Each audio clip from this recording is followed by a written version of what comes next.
But a war of words over a phrase used in protests illustrates just how contentious things remain, both globally and right here at home. Earlier today, the Council on American-Islamic Relations held a news conference to announce legal action being taken against Edina Public Schools on behalf of 2 Muslim students who took part in a recent walkout over the war. Kent heard from that organization today. Hi, Kent. Hi, Jana. An attorney for the students who were not named or present today is filing a complaint with the U.S. Department of Education's Office of Civil Rights after they were reportedly suspended for 3 days, not because they protested or walked out of school, but because of the chant that they used.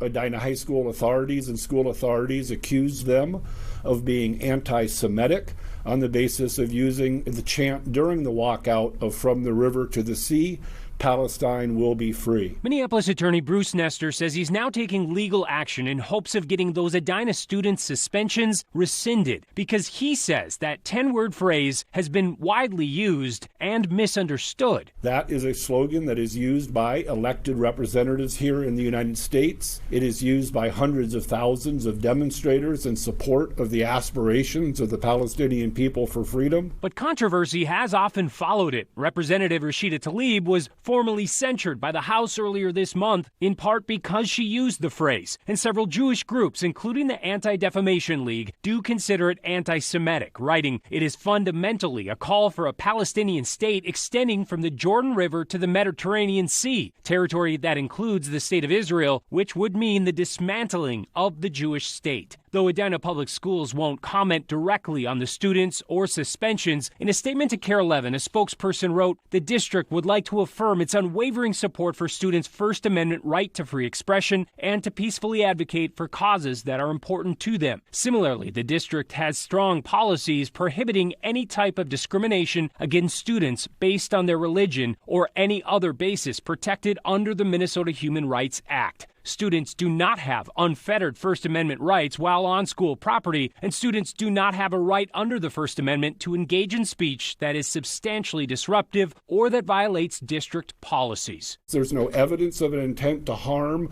or discriminate or be anti-Semitic. There's nothing that's objectively true about this statement being characterized as anti-Semitic. There's a dispute, and the Edina School District chose to adopt one interpretation of some elements of the pro-Israel community, but hardly a universal one. According to CAIR Minnesota, it's also a stand no other district, to their knowledge, has taken. Other students have protested similarly and have echoed the same statements, and those students did not get suspended.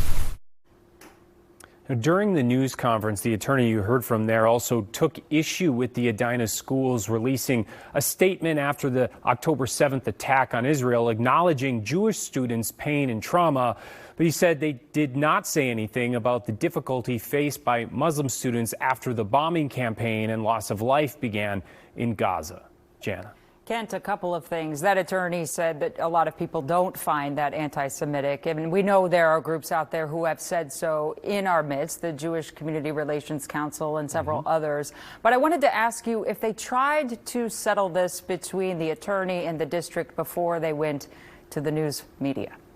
I asked about that today, and the attorney said that they did, in fact, reach out to the school to try to appeal the suspension. He said that was rebuffed by the school. That's something, again, that Edina Public Schools couldn't confirm or deny because they don't comment on these specific cases. Jana. All right, Kent, thanks so much. Well,